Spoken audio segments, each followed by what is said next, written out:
बहुत समय पहले की बात है। एक बड़ा जहाज समुद्र के रास्ते अपने देश की ओर लौट रहा था। जहाज में कई तरह के लोग सवार थे, व्यापारी, अमीर लोग, यात्री और कुछ साधु संत भी। उनमें एक सूफी फकीर भी बैठा हुआ था। वो हरे रंग का सूफी चोगा पहने शांत भाव से जहाज के एक कोने में बैठा था। सफर ठीक चल रहा था, लेकिन अचानक समुद्र का मौसम बदल गया। तेज हवाएं चलने लगीं, लहरें बहुत ऊंची उठने लगीं। कुछ ही देर में तूफान इतना भयंकर हो गया कि जहाज डगमगाने लगा। ऐसा लग रहा था कि किसी भी समय जहाज समुद्र में डूब सकता है। ये देखकर जहाज में बैठे सभी लोग घबरा गए। हर कोई भगवान को याद करने लगा। जो लोग खुद को नास्तिक कहते थे, वे भी डर के मारे प्रार्थना करने लगे। लोग कह रहे थे, हे भगवान, हमें माफ कर दो। अगर हमने कभी तुम्हारे बारे में गलत कहा हो तो हमें माफ कर देना। बस हमें सुरक्षित किनारे तक पहुंचा दो। लेकिन उस जहाज में बैठा सूफी फकीर बिल्कुल शांत था। वो ना तो घबरा रहा था और ना ही प्रार्थना कर रहा था। वो बस चुपचाप बैठा समुद्र को देख रहा था। ये देखकर बाकी लोग गुस्सा हो गए। उन्होंने कहा, तुम तो सूफी हो, एक धार्मिक इंसान हो, तुम्हें तो सबसे पहले प्रार्थना करनी चाहिए थी। हम तो साधारण व्यापारी लोग हैं। हमारी प्रार्थना भी एक तरह का सौदा ही है। हम भगवान से कह रहे हैं कि अगर हमें बचा लिया तो हम ये करेंगे, वो करेंगे। लेकिन तुम चुप क्यों बैठे हो? तुम प्रार्थना क्यों नहीं कर रहे? सूफी फकीर मुस्कुराया और बोला, तुमने खुद ही जवाब दे दिया। तुम व्यापारी हो, लेकिन मैं व्यापारी नहीं हूं। अगर भगवान चाहता है कि हम सबको बचा ले तो ठीक है, और अगर वो चाहता है कि हम सब डूब जाएं तो वो भी ठीक है। मैं उसकी इच्छा से पूरी तरह सहमत हूं। लोगों ने आश्चर्य से पूछा, तो तुम प्रार्थना क्यों नहीं करते? सूफी ने शांत आवाज में कहा, प्रार्थना तब की जाती है जब हमें किसी चीज से असहमति होती है, जब हम चाहते हैं कि जो हो रहा है वो बदल जाए। लेकिन मुझे जो हो रहा है उससे कोई शिकायत नहीं है।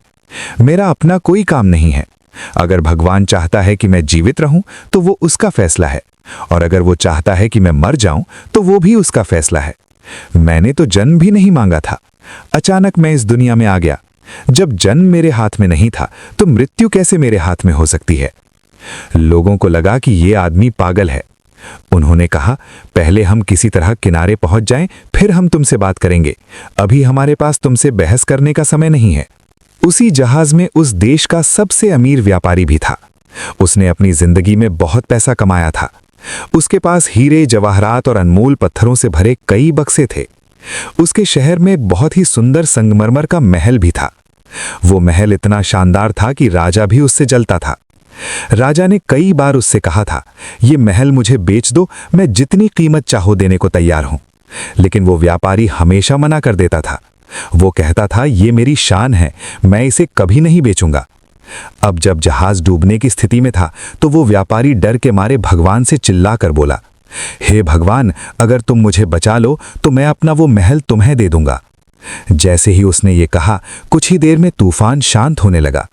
तेज हवाएं रुक गईं, समुद्र की लहरें भी धीरे धीरे शांत हो गईं। आखिरकार जहाज सुरक्षित किनारे पहुंच गया। सब लोग बहुत खुश हुए। लेकिन वो अमीर व्यापारी अब मुश्किल में पड़ गया था। उसे याद था कि उसने भगवान से वादा किया था कि वो अपना महल दे देगा। उसे थोड़ा पछतावा भी हुआ। उसने सोचा, काश मैं उस सूफी की तरह चुप रहता तो मुझे अपना महल नहीं देना पड़ता। लेकिन वो एक व्यापारी था, और व्यापारी हमेशा कोई ना कोई रास्ता ढूंढ ही लेता है। अगले दिन उसने एक योजना बनाई। उसने अपने महल की नीलामी यानी ऑक्शन की घोषणा कर दी। आसपास के राज्यों के राजा, रानी और अमीर लोग नीलामी में आने लगे। जब सब लोग महल देखने पहुंचे तो उन्होंने एक अजीब चीज देखी। महल के सामने एक बिल्ली को संगमरमर के खंभे से बांध कर रखा गया था। सब लोग हैरान थे। तभी व्यापारी बाहर आया और बोला, ये महल और ये बिल्ली दोनों साथ में बिकेंगे। लोगों ने पूछा, इसकी कीमत क्या है? व्यापारी बोला, बिल्ली की कीमत है 10 लाख दीनार और महल की कीमत है सिर्फ 1 दीनार। ये सुनकर लोग चौंक गए। उन्होंने कहा, इतने बड़े महल की कीमत सिर्फ 1 दीनार और इस छोटी सी बिल्ली की कीमत 10 लाख दीनार। व्यापारी बोला, कीमत यही है, अगर किसी को खरीदना है तो दोनों को साथ में खरीदना होगा। आखिरकार देश के राजा ने कहा, ठीक है, मैं ये कीमत देने को तैयार हूं, लेकिन मुझे बताओ कि इस बिल्ली और महल का रहस्य क्या है। व्यापारी मुस्कुराया और बोला, कोई रहस्य नहीं है। मैं एक प्रार्थना की वजह से मुश्किल में पड़ गया था। मैंने भगवान से कहा था कि अगर मैं बच गया तो अपना महल उन्हें दे दूंगा। तो अब देखिए, बिल्ली की कीमत है 10 लाख दीनार, वो पैसा मैं रखूंगा, और महल की कीमत है 1 दीनार, वो भगवान के नाम पर दे दूंगा। कहानी की सीख। ये कहानी हमें एक गहरी बात सिखाती है। बहुत बार लोग भगवान से भी सौदा करने की कोशिश करते हैं, लेकिन सच्ची भक्ति वो होती है जिसमें कोई शर्त या सौदा नहीं होता। जैसे उस सूफी ने कहा था, जो भी भगवान की इच्छा है वही ठीक है। सच्चा विश्वास वही है जिसमें मन पूरी तरह से शांत और स्वीकार करने वाला हो।